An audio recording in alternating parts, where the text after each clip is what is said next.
നമസ്കാരം. ഞാൻ ഡോക്ടർ മൃദുല പരമേശ്വരൻ. ഞാൻ തിരുവനന്തപുരം ഗവൺമെൻറ് ഡെൻ്റൽ കോളേജിലെ കൺസർവേറ്റീവ് ഡെന്റിസ്ട്രി ആൻഡ് എൻഡോഡോണ്ടിക്സ് വിഭാഗം അസിസ്റ്റന്റ് പ്രൊഫസറാണ്.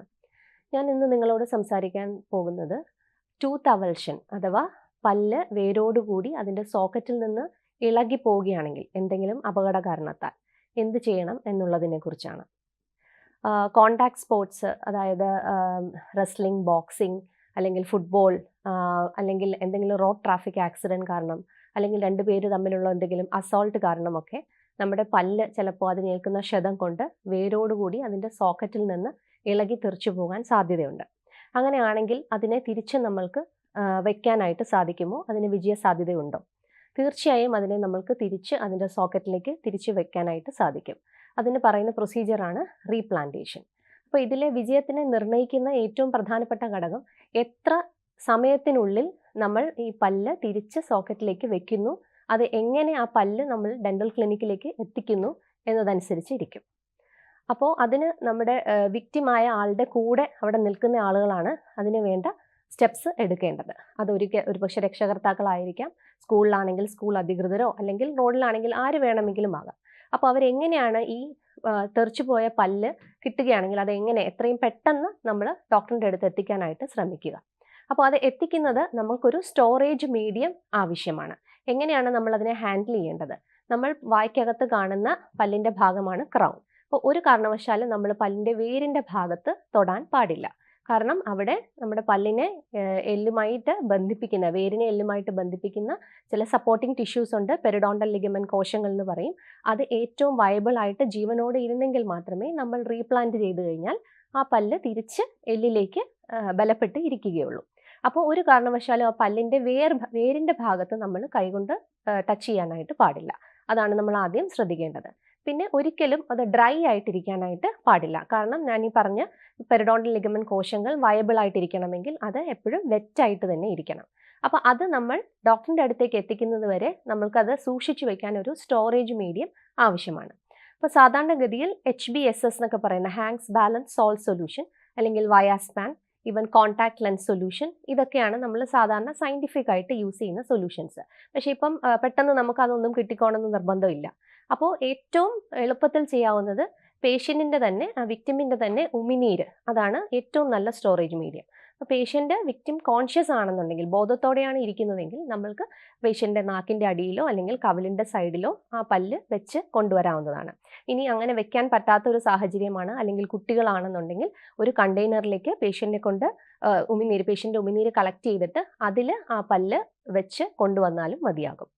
ഇനി അതിന് പറ്റാത്ത ഒരു സാഹചര്യമാണെന്നുണ്ടെങ്കിൽ നമ്മൾക്ക് ഏറ്റവും പെട്ടെന്ന് കിട്ടുന്ന ഒന്നാണ് പാസ്ചറൈസ്ഡ് മിൽക്ക്, പാസ്ചറൈസ്ഡ് ആയിട്ടുള്ള പാല്, അതിൽ ഇട്ട് റൂം ടെമ്പറേച്ചറിലുള്ള പാല് അതിലിട്ട് വേണമെങ്കിൽ കൊണ്ടുവരാം.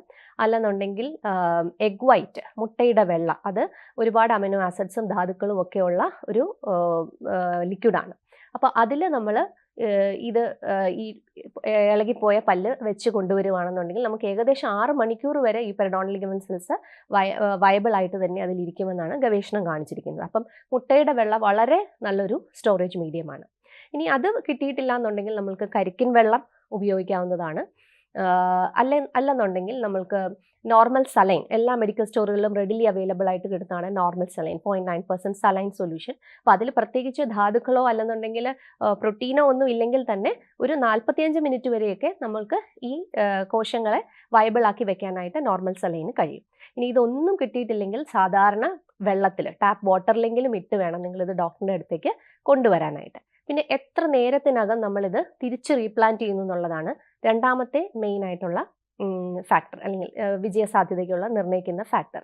അത് 20 മിനിറ്റ് തൊട്ട് 30 മിനിറ്റിനകം നമ്മളിത് റീപ്ലാന്റ് ചെയ്ത് കഴിഞ്ഞാൽ ഇതിൻ്റെ സക്സസ് റേറ്റ് വളരെയധികം കൂടുതലാണ്. അപ്പോൾ സമയം കൂടുന്തോറും ഇതിൻ്റെ റീപ്ലാന്റേഷൻ്റെ സക്സസ് റേറ്റ് കുറഞ്ഞു വരികയാണ് ചെയ്യുക.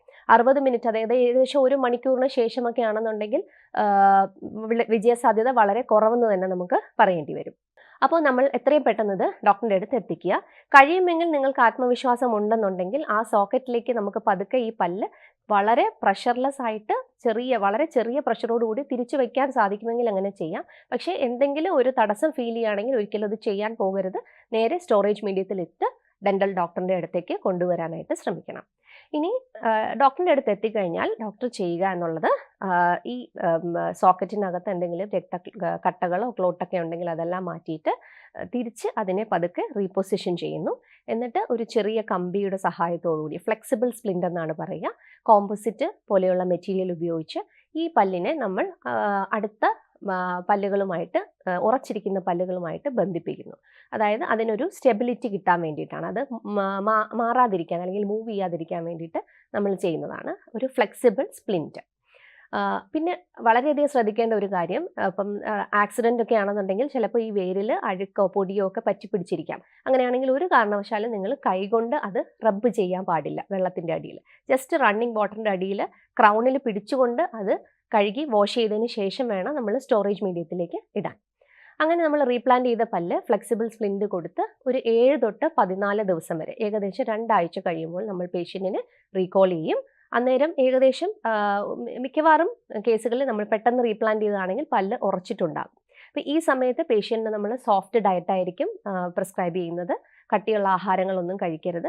പല്ല് താഴത്തെ പല്ലും അല്ലെങ്കിൽ മുകളിലത്തെ പല്ലുമായിട്ട് തട്ടാത്ത രീതിയിലാക്കിയിട്ടായിരിക്കും നമ്മൾ കൊടുക്കുന്നത്. പിന്നെ അതിൻ്റെ കൂടായിട്ട് സപ്ലിമെൻ്ററി ആൻറ്റിബയോട്ടിക്സും പെയിൻ കില്ലറും എല്ലാം പ്രിസ്ക്രൈബ് ചെയ്യുന്നുണ്ടായിരിക്കും. 2 ആഴ്ച കഴിഞ്ഞ് വരുമ്പോൾ നമ്മൾക്കിത് റൂട്ട് കനാൽ തെറാപ്പി ചെയ്ത് തന്നെ വെക്കേണ്ടി വരും. കാരണം ഈ പല്ലിനകത്തുള്ള ഡെൻ്റൽ പൾപ്പ്, അതിൻ്റെ ദന്തമജ്ജ എന്ന് പറയുന്നത് മിക്കവാറും ഡെഡായി പോയിരിക്കാനാണ് സാധ്യത, കാരണം പല്ല് വെളിയിലേക്ക് വന്നതുകൊണ്ട്.